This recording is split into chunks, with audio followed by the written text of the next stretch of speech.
This is Unit 11 on exploratory factor analysis, and it will be followed by our next unit on confirmatory factor analysis.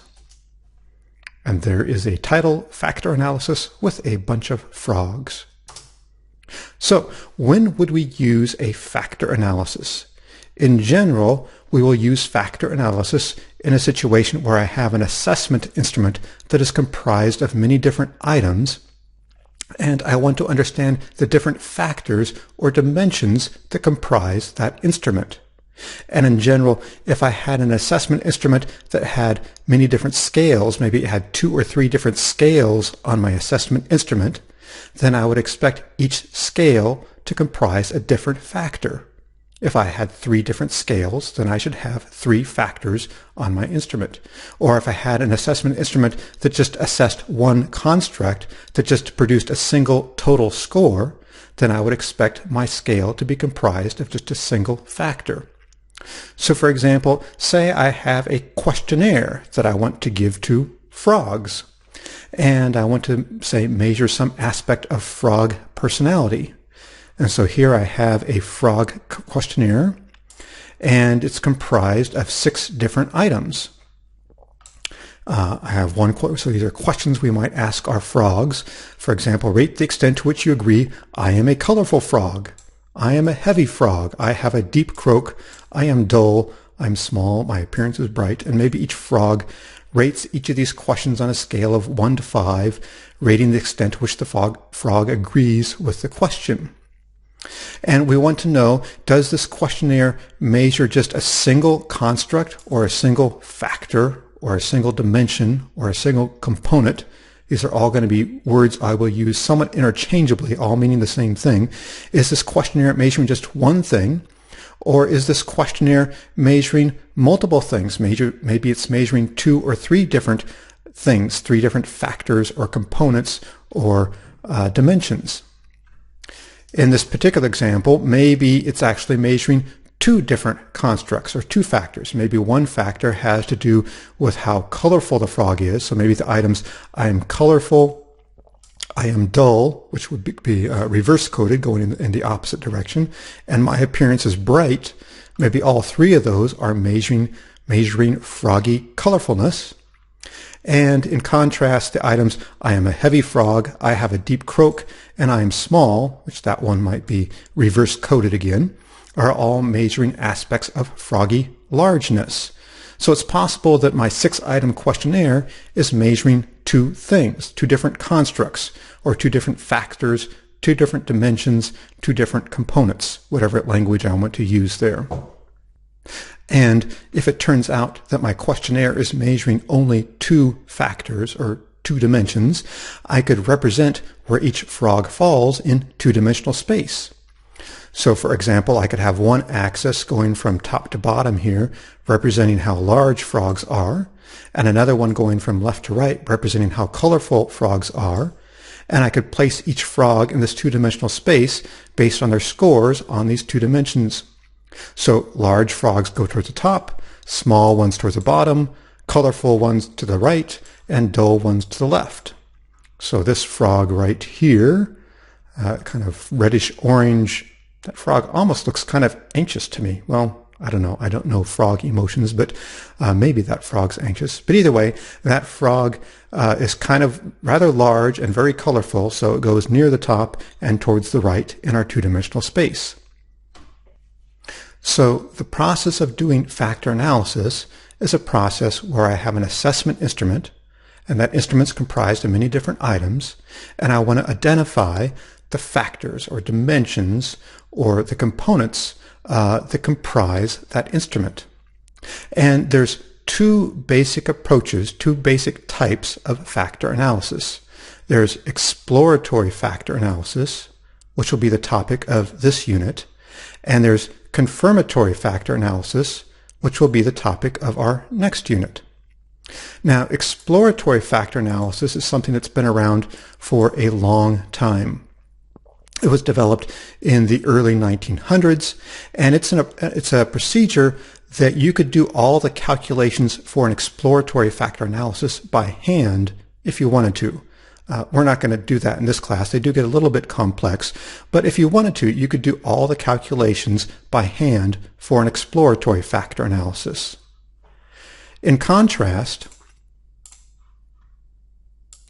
a confirmatory factor analysis is a newer procedure. It was developed only in the last few decades, and to do a confirmatory factor analysis, we will use structural equation modeling. And recall that to do structural equation modeling, we will need to use a computer. We will have a model, and the computer will identify parameter estimates for that model by going through iterations that would be too cumbersome and complex to do by hand. So confirmatory factor analysis is a newer procedure that requires a computer to do the analysis. Now, a confirmatory factor analysis will involve a procedure where we will start with a hypothesis about what the factors are. We will have an instrument that has different items on it, and we will have a hypothesis about what the factors are, or the dimensions, or the scales on that instrument. If I have an instrument that has 3 different scales, then my hypothesis would be that it has 3 factors, 1 factor for each scale. If it has 2 scales, then it should have 2 factors, or if it's an instrument that assesses just one thing, if it produces just a single total score, then it should have just a single factor. And so with confirmatory factor analysis, we have a hypothesis about what the factors are. We create a model based on our hypothesis, and then we test our model to see how well it fits the data. And if our model produces a good fit, that produces evidence of factor validity. It provides evidence of validity for our assessment instrument. In contrast with exploratory factor analysis, we do not start off with a hypothesis about what the factors are. We simply have a scale, and it has lots of different items on it. We collect data on those items and throw all that data into an analysis to get information about what possible factors might emerge when we explore our data set. And the process of doing an exploratory factor analysis will involve a lot of different decisions where we could do this or we could do that. And which decision we make could make a difference for what the outcomes look like, for what the factors look like when we get our results. And some of these decisions actually are rather subjective decisions, that one person might see it one way and someone else might see it a different way. And so what this means is that an exploratory factor analysis is not very robust. That is, if you had several different researchers that were all doing factor analysis using the same set of items, they might come up with very different conclusions about what factor structures emerge from those data sets. One researcher might get one set of factors, and a different researcher might get a different set of factors. So exploratory factor analysis can actually be very useful in a situation where you have a set of items and you really don't know what factors are there. Maybe I wanted to develop a questionnaire measuring, I don't know, what is this, a groundhog over here, a gopher? Maybe I want to know, how much do people like groundhogs? Or what are people's attitudes towards groundhogs? But I had no idea how I should measure those attitudes, or what they can, I didn't know, like, are people's attitudes, are they just unidimensional? Do people just have a general positive, negative attitude? Or maybe when I measure these attitudes, I need to be looking at several different dimensions of attitude toward groundhog. And if I didn't have any theory about that, I might just get a bunch of items and give them to a sample of people, and then use exploratory factor analysis to try to make some decisions about, do I need a questionnaire that has 2 different scales on it, or 3 different scales, or can it just be a unidimensional construct? How should I measure people's attitudes towards groundhogs? If I had no theory or guiding idea about what factors should be there, I might start off with an exploratory factor analysis to get some ideas about what the factors are, and then use that to proceed in developing a scale.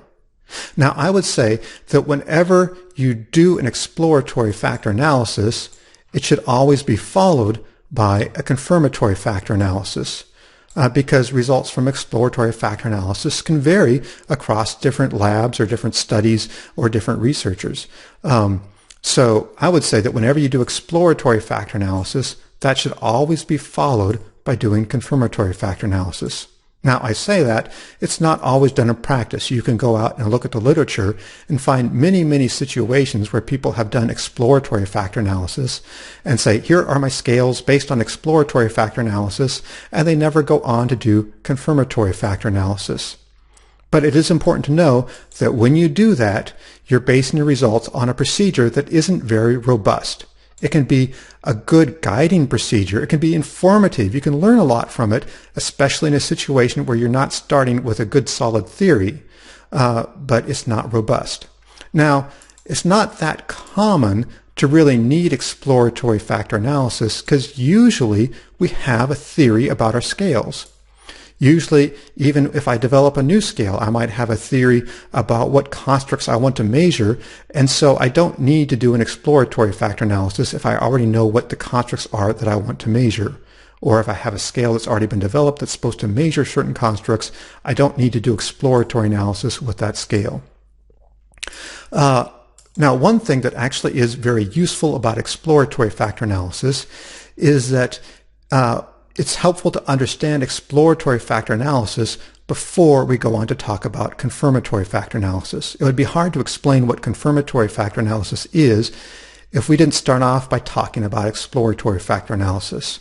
So even though exploratory factor analysis isn't maybe as useful as confirmatory factor analysis, it is something important to start with because it gives us a solid foundation for understanding confirmatory factor analysis. So that is the difference between exploratory and confirmatory factor analysis. Now, within this unit, we're going to be talking about exploratory factor analysis, and exploratory factor analysis can be further divided into two basic types, which we will call principal components analysis and factor analysis. And the difference between these two types have to do with an assumption we make about measurement error. Essentially, a principal components analysis, we're not going to worry about measurement error, whereas factor analysis, we will assume that our factors have measurement error. And we'll talk about this later on. But that little assumption makes a difference about whether we call it a principal components analysis or a factor analysis. So this actually adds a bit of confusion to our terminology here because we can use the term like exploratory factor analysis and the language factor analysis in two ways. We could use that in a very general way to say exploratory factor analysis in the general term includes both principal components analysis and factor analysis. But if we want to be precise, and I suppose statisticians that want to be precise and are experts in this area would say we should not use the general term, we should be more precise and say that we will only call it factor analysis when we're doing factor analysis, and that's actually going to involve an assumption of that there is measurement error in our factors, and we should only call it principal components analysis when we're doing principal components. That principal components analysis is not factor analysis, and factor analysis is not principal components analysis. For better or worse, I tend to often resort to the more general language, and throughout this unit you're going to find me calling everything factors. Even though we're doing principal components analysis, we should say we have components and not factors or dimensions, whereas factor analysis we can say we have factors and not components. But I will sometimes just be calling everything factors because out there in the real world people often just do it that way. People often just call everything factors, even though if you want to be precise and persnickety, we should say factor analysis is only when we're doing proper factor analysis, and if we're doing the thing called principal components analysis, we should call it components and not factors. Now, if we're doing factor analysis proper, even there's going to be some different approaches we can take to doing factor analysis that will involve different types of extraction. And we'll talk about what that means later on. One of the most common types of extraction is something called a principal axis extraction, which is often, or otherwise, other places can also be called a principal factors analysis. So principal factors or principal axis analysis is a type of factor analysis, which could be distinguished from principal components analysis, although if we use the more general language, it's all factor analysis. So let's start by talking about how we would do a principal components analysis.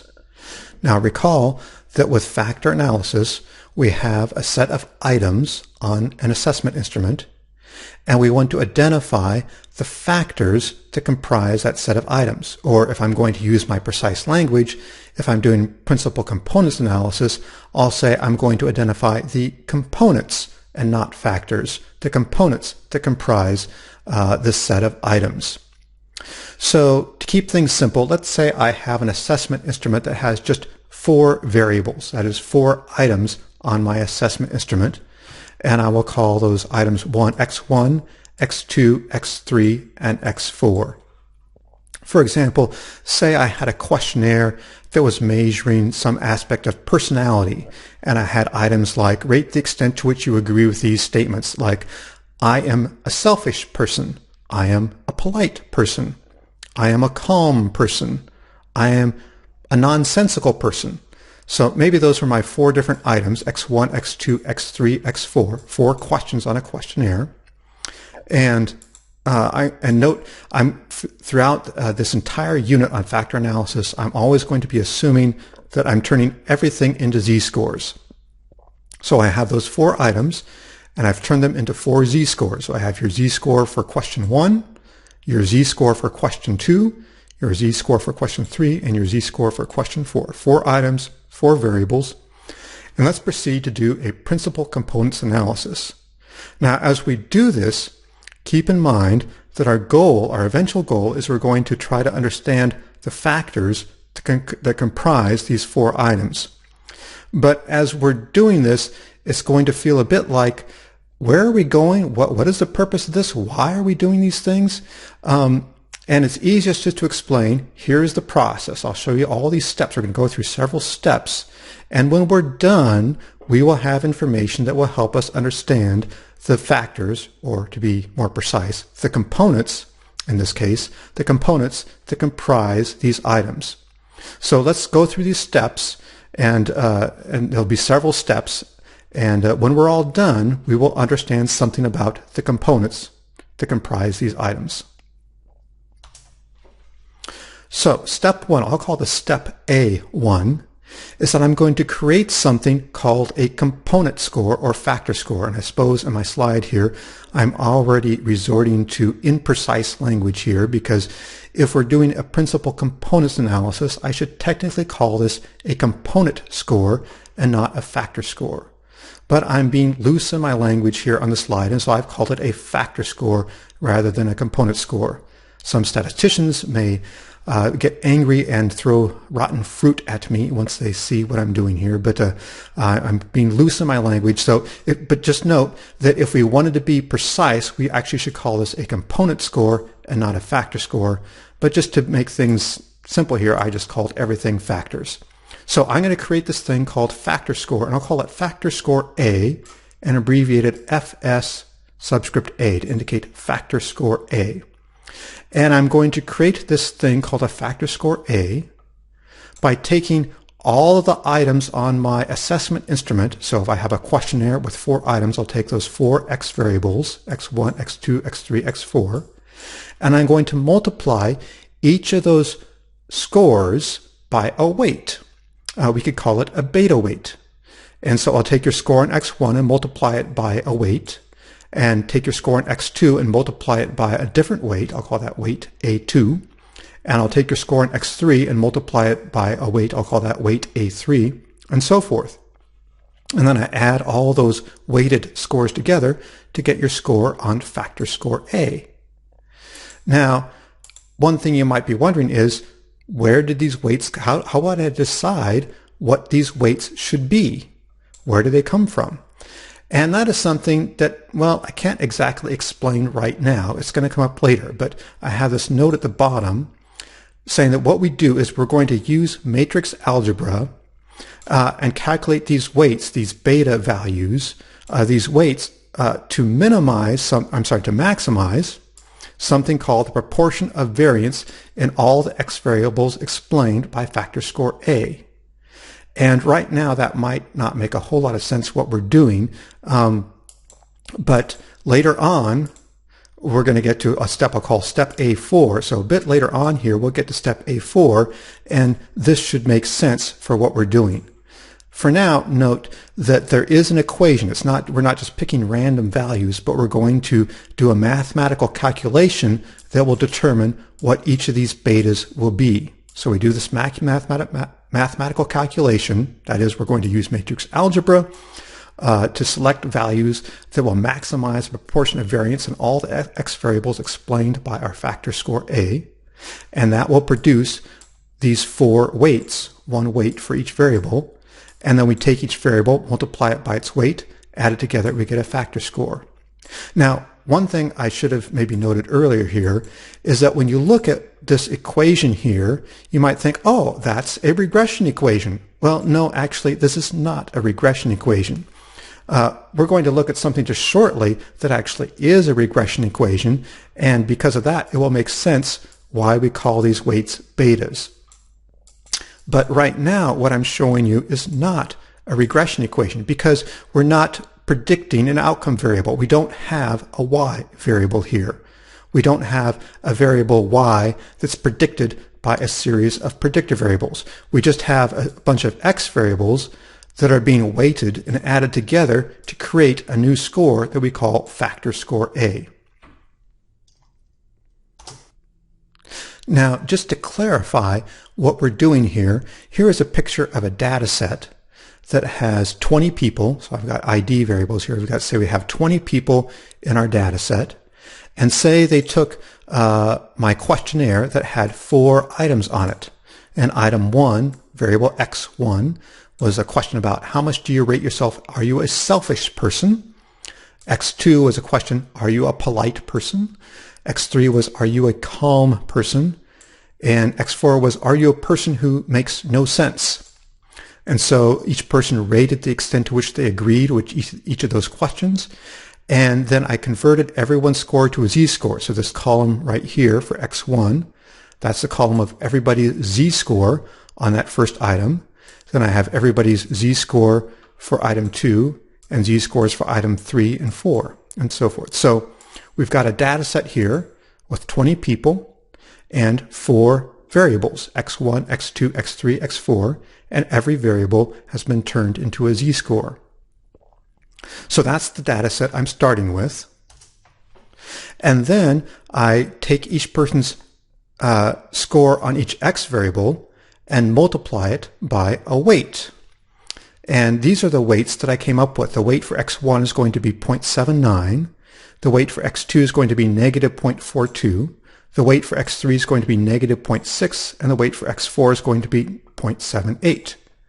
And this is the thing that we use matrix algebra to determine what these weights are, and that's coming up at a later step where I explain how we actually got these weights.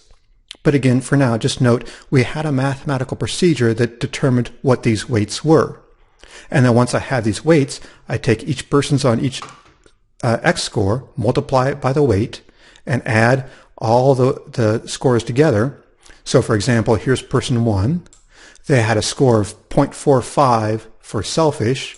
I multiply 0.45 by 0.79. That person had a score of negative 0.35 for polite. Take negative 0.35 times negative 0.42 plus 1.77 times negative 0.6 plus negative 0.17 times 0.78. And that person's score for factor score A is negative 0.69. And so I'll do the same thing for person 2. Take each person's score on X, take that person's score on X, X1 times 0.79, X2 times negative 0.42, X3 times negative 0.6, X4 times 0.78, and that person's score for factor A is 0.19. So now what I've done is I have a data set. I started off with just 4 variables, and now I have a 5th variable, which I call factor score A, and that 5th variable is based on a linear combination of the 4 original variables that I started with. I use this equation where I weight each variable and then add it together to get your score on factor A.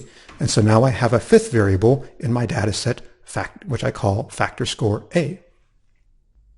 Now, to create the factor score, we used an equation that looked a little bit like a regression equation, but I noted it was not actually a regression equation because we were not predicting anything. It was just an equation that we used to calculate what the factor score was for each person in our sample. Now, though, we are going to use regression. What I'm going to do now, after I've created a factor score for each person in my sample, I'm going to use that factor score to predict responses to each of my items on my questionnaire, to predict each X variable.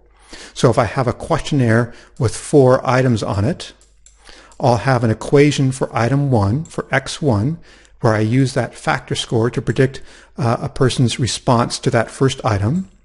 And then I'll have another equation, another regression equation, where I use that same factor score, this time to predict people's responses to item number 2.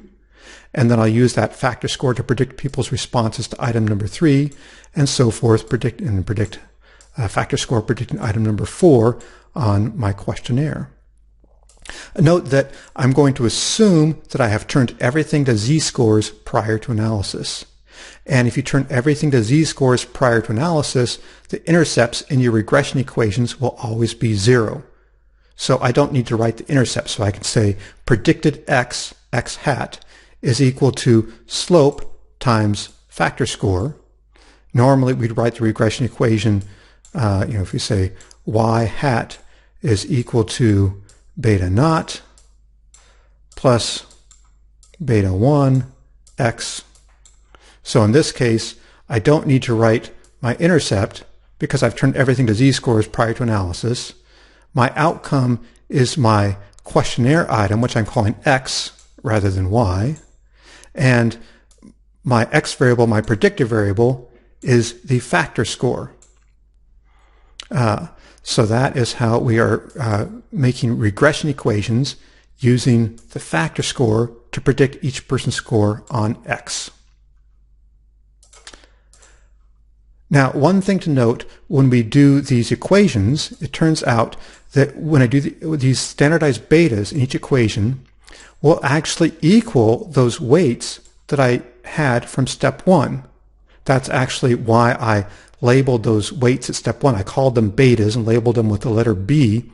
And the reason why I did that is that actually they are betas, but they're betas from these equations right here that I have on this page. They're the betas we get when I use the factor score to predict each person's score on the X variable. So the weights that we use to create the factor score are identical to the betas we get when we use the factor score to predict each person's score on X, on their original questionnaire item.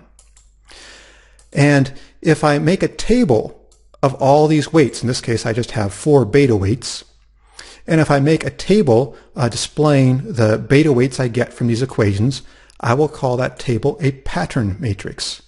So a pattern matrix is simply a table showing all the weights, the beta weights you get when you use the factor score to predict each person's score on each item. And these beta weights, we can call them beta weights. Other terms, we can also call them loadings. And when you do factor analysis, it's common to display results such as a pattern matrix, and to refer to the components of your pattern, to refer to these beta weights, not always as beta weights, but they're often called loadings, or which could be component loadings or factor loadings. Technically, if you're doing principal components analysis, technically you should call these component loadings. If you're doing factor analysis proper, you should call them factor loadings, although it's very, very common for people just to call them factor loadings, no matter what they're doing, to use that general loose language, which I often do myself, which I just call everything factors.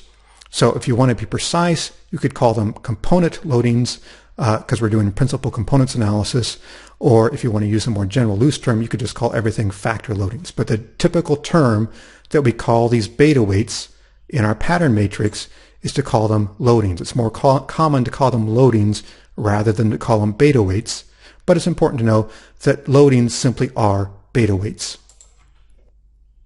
Now, let me take that data set that I showed you a moment ago and show you output from it to clarify some of the things I've been talking about. So again, we had people, I can't quite show you the whole data set here, but we had people, everyone had a score on X1, rating the extent to which you were a selfish person. X2, rate how polite you are. X3, rate how calm you are. X4, rate the extent to which you make no sense. And then we created, we had our factor score was created by taking X1 times 0.79, X2 times -0.42, X3 times -0.6, X4 times 0.78, and we got everyone's factor score here. Now what this shows you is that I ran a regression equation where I used factor score A to predict X1, selfish. And over here is our standardized beta weight from that regression equation. This is the SPSS output when I run a regression equation using factor score A, this item right here, to predict X1, this item right here, and I get a standardized beta of 0.79. And note that's exactly the weight that I used when I created my factor score. That's the weight that I multiplied times X1 when I created my factor score. And it will always come out that way. Here is another slide. This is showing you the results of when I use that same factor score to predict X2. So now I'm showing you factor score A to predict X2. And the weight we used when we calculated our factor score, we took X2 times -0.42, and that's exactly what our standardized beta weight is from our regression equation. Let's look at X3. X3, we used a weight of -0.6 times X3 when we created our factor score, and our standardized beta is -0.6. And finally, here's for X4. X4, how much you make no sense, predicting factor score A. This is X4, predicting factor score A. And when we created our factor score, we multiplied X4 times 0.78. And so when we use our factor score to predict X4, the standardized beta weight is 0.78. So this is just showing you that whatever the weights are that we use to create our factor score, that when we turn things around and use our factor score to predict each person's score on each of these X variables, our standardized beta weights are identical to the weights we used originally to create our factor score. So putting it all together, in this particular example, here is our pattern matrix. The beta for X1, that is, when I use the factor score to predict X1, our standardized beta was 0.79. Our standardized beta for X2 was -0.42, -0.6, and 0.78. And if I was doing a factor analysis, or to use more precise language, if I was doing a principal component analysis, I would just present this table and I would call it a table of factor loadings or a table of component loadings. I wouldn't typically call it betas. I'd typically call it, here's my table of component loadings. And this table gives us some information about how well each item loads on this general factor. So we could look and say, it looks like X1 loads stronger, say, than X2. That X1 loads stronger on our factor, meaning that our factor captures X1 better than it captures X2. X1 could be a good example of the factor, and X2 might be a weaker example of what that factor is comprised of. Now, another way I could go about calculating these component loadings, or these factor loadings, is to calculate correlations between that factor score and each of my X variables. I could calculate the correlation between my factor score A and each item on my questionnaire. So if I have 4 items, for example, here's this beta A1 would be the correlation between factor score A and X1. And then I calculate the correlation between factor score A and X2. and the correlation between factor score A and x3, and so forth. And recall that if I were to do a regression with just a single predictor, that is a simple regression with just a single predictor variable, and if I turn all my variables to z-scores prior to analysis, that the standardized beta from a simple regression with one predictor, the standardized beta is the same thing as a correlation. So those standardized betas we calculated in the previous step would be the same thing as correlations. If I calculate the correlation between the factor score A and x1, it's the same thing as the beta weight I get if I use factor score A to predict x1 in a regression equation if everything is turned to z-scores prior to analysis, and if I only have one predictor, which I would in this example. So this, if I calculate correlations, it gives me the same thing as the standardized betas. And as we saw just a moment ago, these will be the same thing as those weights, those betas from the very first step that I used to create each factor score. So if I calculate correlations or betas, it will give me the same component loadings or the same factor loadings either way. But I am going to give it a different name. For right now, there might not be a whole lot of purpose of giving these different names, but later on, we'll want to distinguish between them. So I'm going to say, if I created my loadings, my component loadings, based on the regression approach and calculating standardized betas, I'll call that a pattern matrix.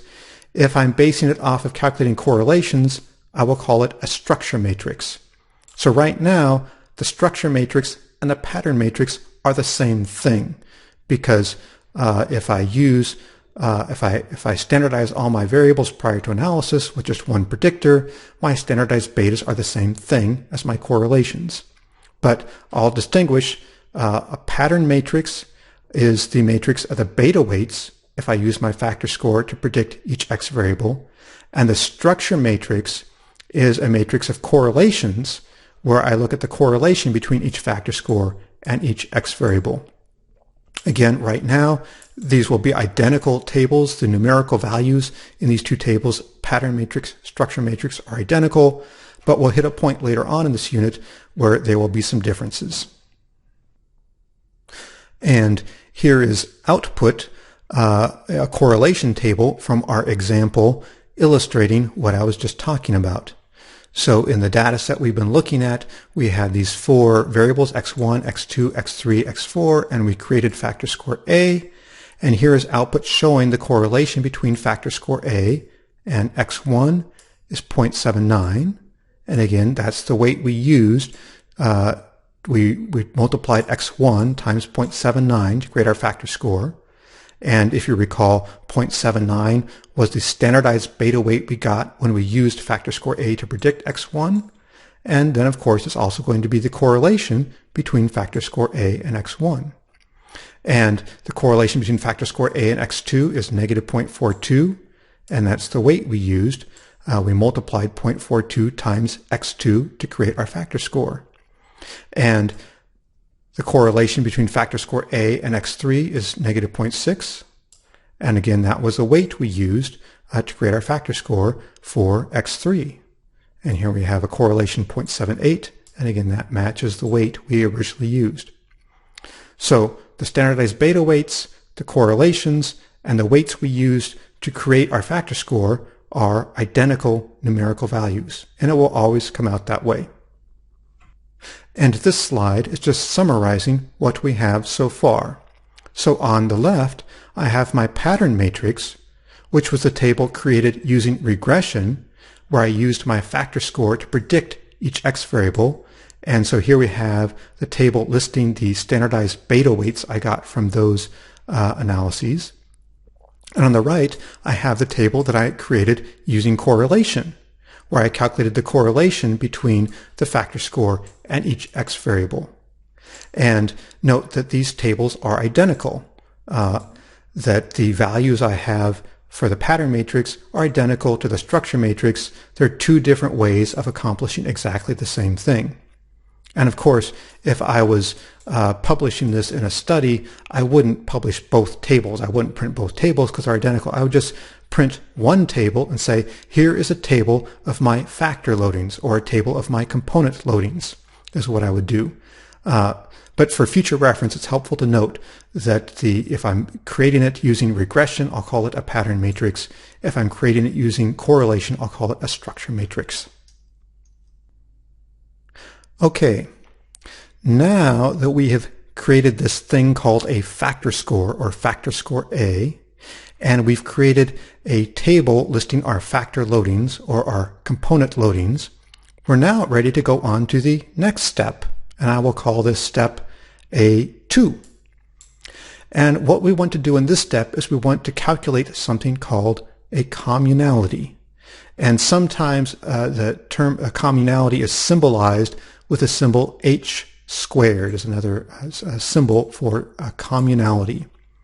And we're going to calculate a communality for each of our 4 x variables. So if I have 4 items on a questionnaire, I'll calculate 4 communalities. So I'll calculate one communality for each item on my assessment instrument. And the communality is simply the percent of variance in my x variable, in my item, that is explained by the component, that is, or the factor. So if I'm doing principal components analysis, call it a component, I would say it's a percent of variance in x that's explained by my component. In other words, it's a percent of variance explained by that thing that I've been calling factor score A. And to do this, it's fairly simple. It's going to be a little more complex as we go on to future steps, because we're going to end up with more than one factor, or more than one component, or more than one factor score. But right now, we just have this one factor score, this factor score A. We just have one component, one factor. And so we simply take our loading, whether we want to think of that as our beta or our correlation, either way, it's the same value. We take that loading and square it. And if you recall, if you take a correlation, square it, it tells you the percent of variance explained. So if I take that loading and square it, that tells me the percent of variance in x that has been explained by the factor score, that is, by the component, that is, by the factor. And so here I've just taken each beta weight and I've squared it to get my communality. So the communality for x1 is 0.62. That is, 62% of the variance in x1 was explained by my factor score. The communality for x2 is 0.18. 18% of the variance in x2 was explained by my factor score. So we see that my factor score was explaining more variance in x1 and not so much variance in x2. I mean, we already saw that when we looked at our original loadings, but now we're seeing it with squared values, and we can talk about percent of variance explained. And right now, calculating our factor loadings and communalities might seem a little bit redundant, because our communalities are just our squared loadings. But as we go on to future steps, this is going to do something useful to us, and it's helpful to keep these things separate as well. So now we've got our component loadings, or our factor loadings, and we have our communalities, which tell us the percent of variance in each x variable, in each item, explained by our factor. So moving right along, we're ready for another step. I will call this next step, step A3. So we've created this thing called a factor score, and then from that we got a set of factor loadings, or component loadings, and then we squared those loadings and called that our communality. And now what I want to do is I want to calculate something called an eigenvalue. And an eigenvalue is just for a single factor, for our factor score A, we're going to sum the squared loadings for our factor. So if we have 4 items in our questionnaire, that means there will be 4 loadings, 4 factor loadings, or 4 component loadings, if I want to be precise in my language. So I have these 4 component loadings for my factor, and I'm simply going to square each loading and add them up. So take the loading for x1 squared, plus the loading for x2 squared, plus the loading for x3 squared, and so forth.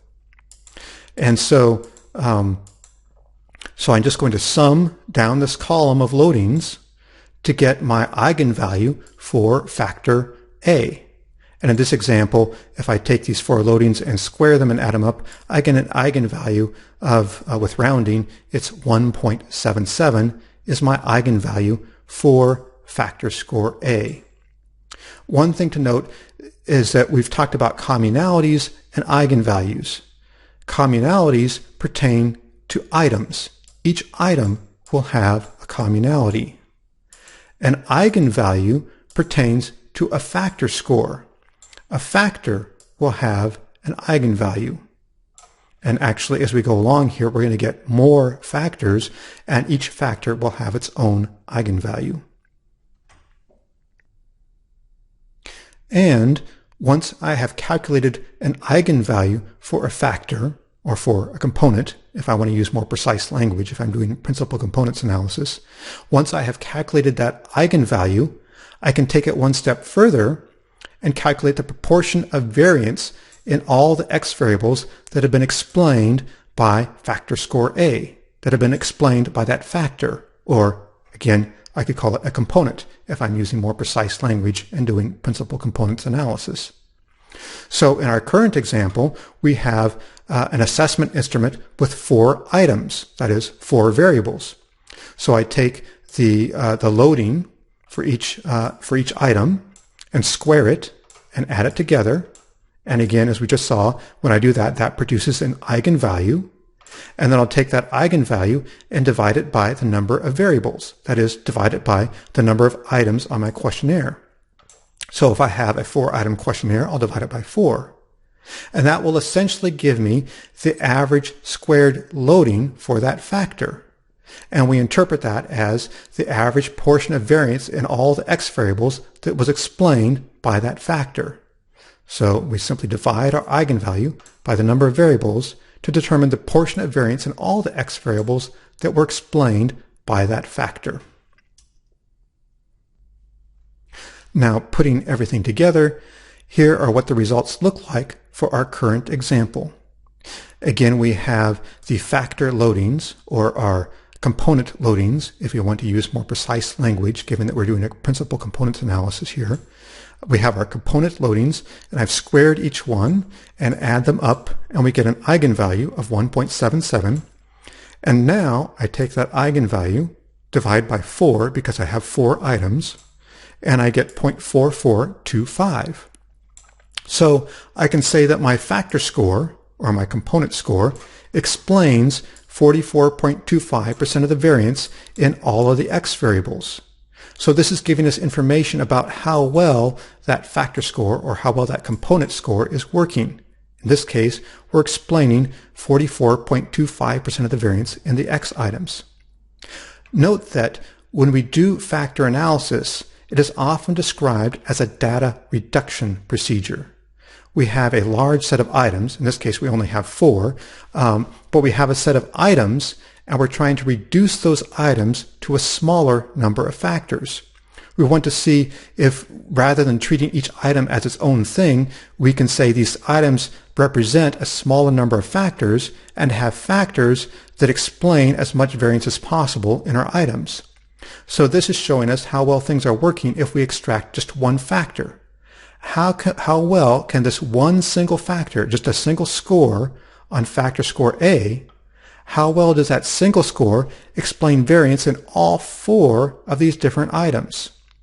And at this point, we're explaining 44.25% of the variance in those 4 items. Now, something that I said way back at step A1 hopefully makes a lot more sense. Recall that when we started this whole process, we created something called factor score A, or we could call it component score A if we want to be more precise, and note that we're doing principal components analysis. And we created that factor score or component score by taking each x variable and multiplying it by a weight, a beta weight. And at that point, it wasn't really clear where those weights came from. I said that we use matrix algebra to calculate which weights will maximize the percent of variance in all the x variables that will be explained by the factor score. And now, hopefully, you know what that is. This value right here, 0.4425, that is a percent of variance that's explained by this factor score created by these weights. And so the weights originally were created. What we did to find out what weights should be here is that there are matrix algebra calculations you can make that will identify a set of weights that will make this value the biggest it possibly can be. It will create a set of weights so that when you create an eigenvalue and then divide that eigenvalue by the number of items, the percent of variance explained in all your x variables by that single factor score will be as big as it possibly can be. It will create a set of weights that will determine what single factor score will explain as much as possible variance in all these items taken together. So that is where those original weights came from. The actual calculations, the matrix algebra calculations, are a little bit complex, and I don't think we really need to go into how you do them. The important thing to know is that there are matrix algebra calculations you can make that will determine what are the weights you should use that will maximize this value, that will make it so you create a single factor score that explains as much as possible of the variance in all four of your items, or all of your items, however many you have, taken together. And that's where those original weights came from.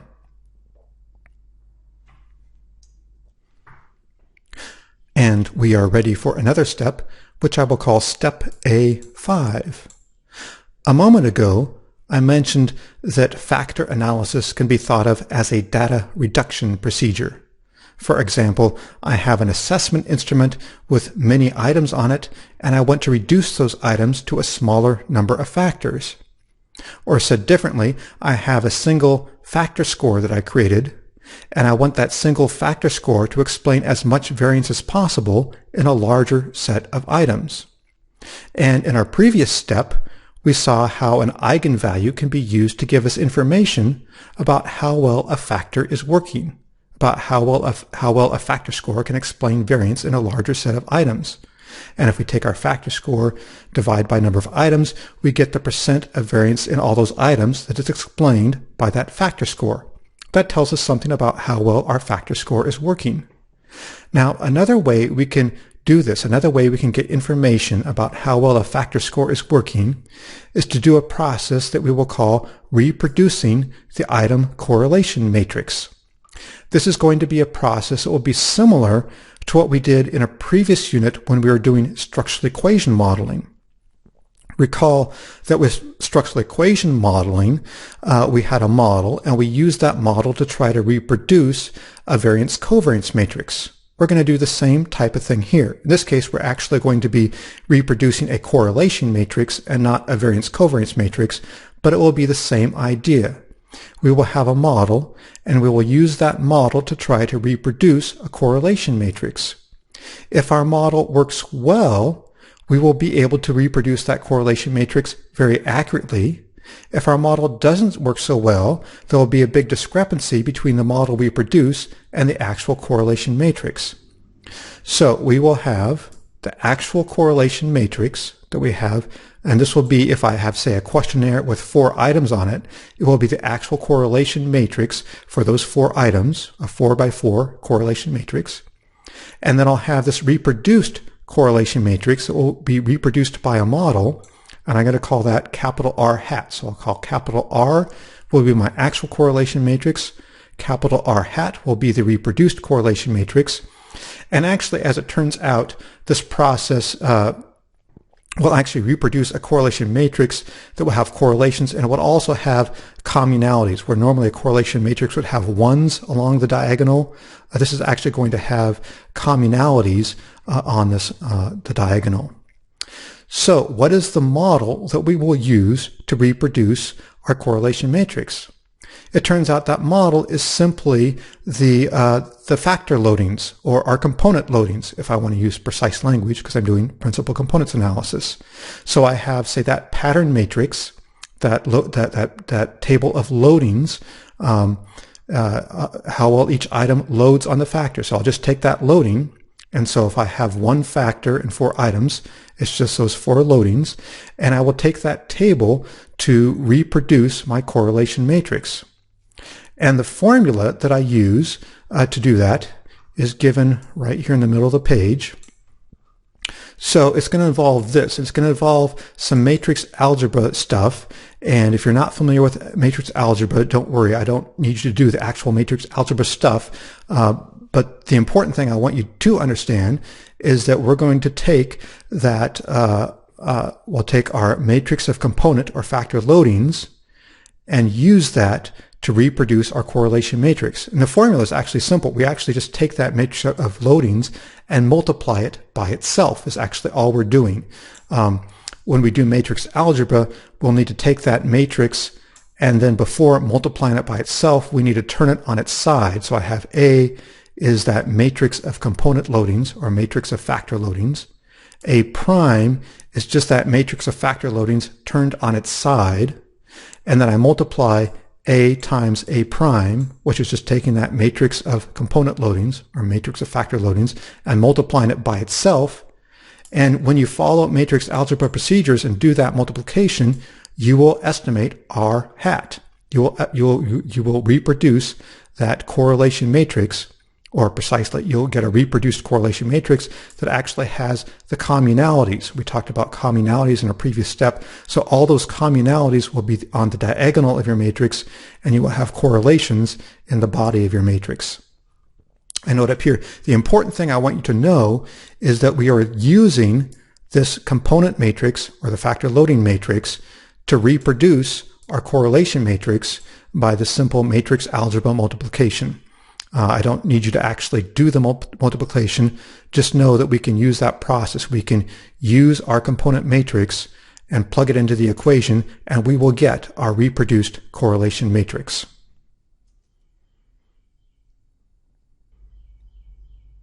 So here are what things look like if we plug this into our current example. So again, A, capital A, is a symbol for our matrix of component or factor loadings. And so that was the matrix we got when our pattern matrix or our structure matrix. That matrix when we used our factor score to predict each person's score on X1, or we used a correlation and calculated the correlation between our factor score and each score on X1, and we got this matrix of loadings. We got a matrix showing how much each item loads on the factor score or loads on the component. And so that matrix of loadings is our matrix A, and then we're going to turn A on its side, and we'll call that A prime. That'll be a transposed matrix, and then take A times A prime. That is, we take this matrix A and essentially multiply it by itself, and we get the matrix on the right. And it's fine. You can just trust me that if we plug this equation in the upper right-hand corner, or the matrix in the upper right-hand corner, that is what we get when we plug this equation in. If you know how to do matrix algebra yourself, you could try it and see that indeed A times A prime produces this R hat matrix I displayed on the right, or you can just trust me, that's what happens when you plug it in. Now, I do want you to note what are the components that we see in this R hat matrix. We see on the diagonal communalities. So the diagonal of a matrix is the part that runs from the upper left-hand corner to the lower right-hand corner. So that is the diagonal of the matrix. And on the diagonal, we've got 0.62, 0.18, 0.37, 0.61. Those were the communalities that we calculated in our previous step when we calculated communalities. Let me back up to that previous slide so we can see. Let's see, where is that? Here we go. Here's the previous slide showing our communalities that we calculated. We took each loading and squared it to get our communality, and we had 0.62, 0.18, 0.37, 0.61, and that's exactly what we have right here, 0.62, 0.18, 0.37, 0.61, and it will always work out that way. If you take this equation and do this matrix algebra thing where you multiply A times A prime, multiply your matrix of loadings by itself using matrix algebra, you will end up with a matrix that will always have the communalities on the diagonal. And more important for our current discussion is the fact that on the off diagonal, down here in this lower triangle, and you would have a mirror image in the upper part. I just didn't print it because we don't need to see the mirror image of the same thing. But what we have here are the estimated correlations. So based on this matrix of loadings, our best guess for the correlation between x1 and x2 is negative 0.33. Our best guess for the correlation between x1 and x3 is negative 0.48. Our best guess for the correlation between x2 and x3 is 0.26. So these are correlations, or they're estimated correlations based on our model, and our model is the model based on the loading matrix, the matrix of component or factor loadings. So in this way, what we've done is we've plugged in this equation to get R hat, our estimated correlations, and that's a matrix that has communalities on the diagonal and estimated correlations in the body of the matrix. So now that we have a reproduced correlation matrix, we can compare our reproduced correlation matrix with the actual correlation matrix to see how well our factor is reproducing scores on X variables. It's another way of evaluating how well our factor score is working. So in the middle of this page, I have our reproduced correlation matrix. Let me back up to the previous slide right here. So these were the correlations that we got when we tried to reproduce our correlation matrix. We plugged in the formula A times A prime, and we got these correlations right here, 0.33, negative 0.48, 0.62. And then here we have negative 0.33, 0.48. So these are the exact same correlations. I've copied them right here. So this is our reproduced correlation matrix that we got from calculating A times A prime. And this is our R hat matrix. And then at the very top, I've printed the actual correlation that I got for our data set. So these are the actual, so the X1, the actual correlation between X1 and X2 is 0.06.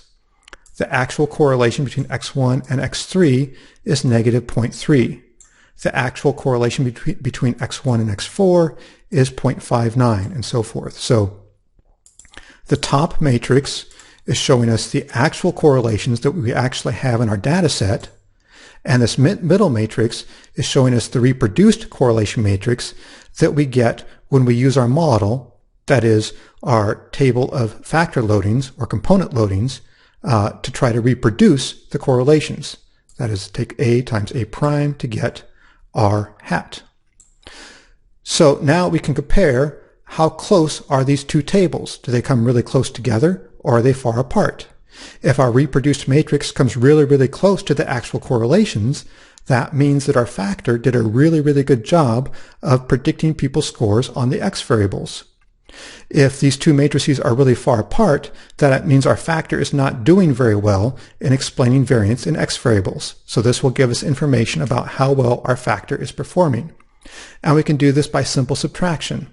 I'll take 0.06 minus 0.33, and I get 0.4, so 0.06 minus negative 0.33 gives us 0.40.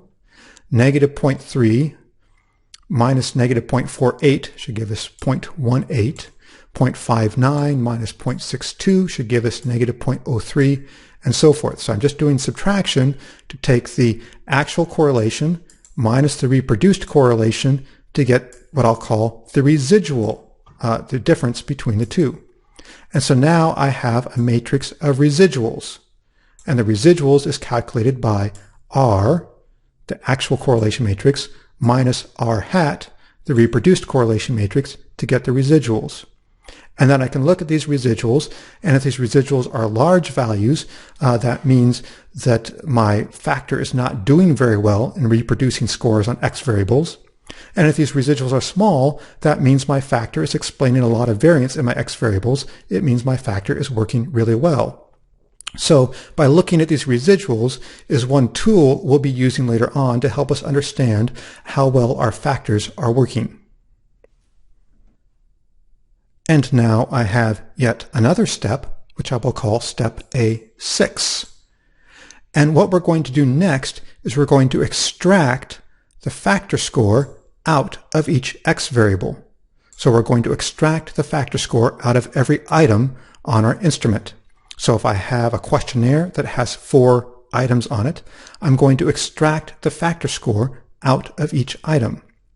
Now recall from regression, when we talked about regression, we talked about how we can extract one variable out of another.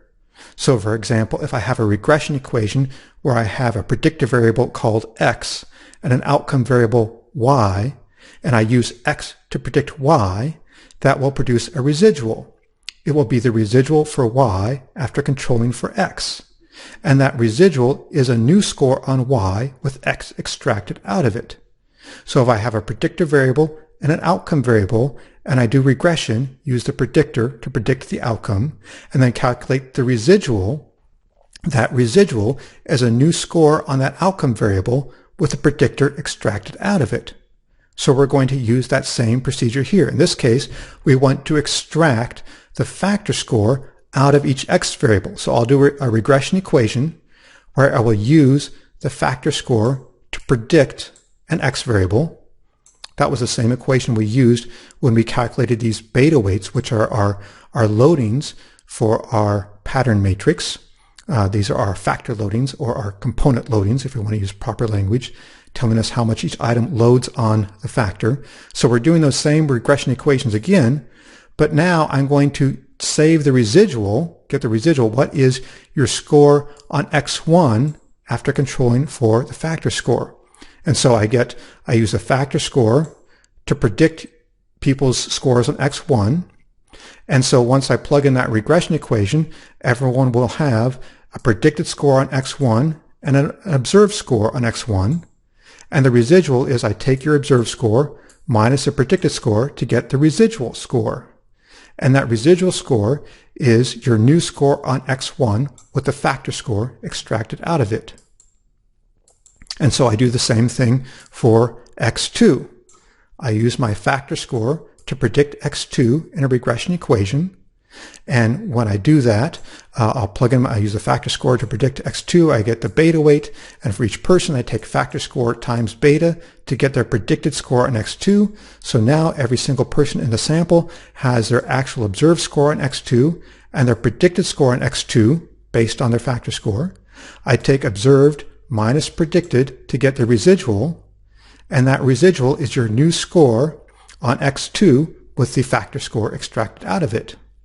And then for x3, we use factor score, that same exact factor score to predict x3, calculate what that beta weight is, what that slope is, factor score times slope to get your predicted score on x3, and then every single person in the sample will have their observed score on x3, their predicted score on x3 based on the factor score. Observed minus predicted gives the residual, and that residual for x3 is the new score on x3 with the factor score extracted out of it. So we will do this for all of our items, and then I'm going to standardize all those residuals. So if I have 4 items on my questionnaire, once I'm done with this process, I will have 4 residual scores for every single person. And I'm going to standardize those residuals. I'll turn them all into z-scores, and I will have a new data set comprised of residual scores, of new scores on x1, x2, x3, x4, but these new scores all have factor A extracted out of it. In other words, this is a new table of scores on my 4 questionnaire items, showing only the stuff on the questionnaire items that couldn't be explained by the factor score. It's all the stuff left over after the factor score is extracted out. It's all the stuff that the factor score couldn't explain.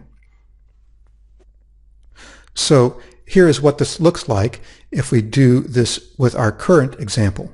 Recall that we've been looking at a data set where we have 20 cases, 20 different people here, and everyone had a score on 4 questionnaire items. If I recall right, x1 was how much they rated themselves as being selfish, x2 was how much they rated themselves as being polite, x3 was how much they were calm, and x4 was how much they made no sense. And then we created our factor score A, and then we used factor score A to predict x1 and calculated the residual, which is your new score on x1 with the factor score extracted out of it. And then I took that residual and I standardized it. I turned it into a z-score, and this is what I have right here in this first column. Everyone in the sample has a residual, which is your standardized score on x1 with the factor score extracted out of it. And everyone has a residual for x2. This is everybody's standardized new score on x2 with factor 1 extracted out of it. And everyone has a standardized z-score residual for x3. That's everyone's new score on x3 with the factor score extracted out of it. So now I have new scores for x1, x2, x3, and x4, and these new scores are all z-scores, and they're all scores that have factor A extracted out of them. These scores represent all the leftovers that couldn't be explained by factor score A. And now we have completed all the steps for factor score A, or component A, and we are ready to proceed and extract another factor, or another component, that I will call factor score B. But I will put that on the next video.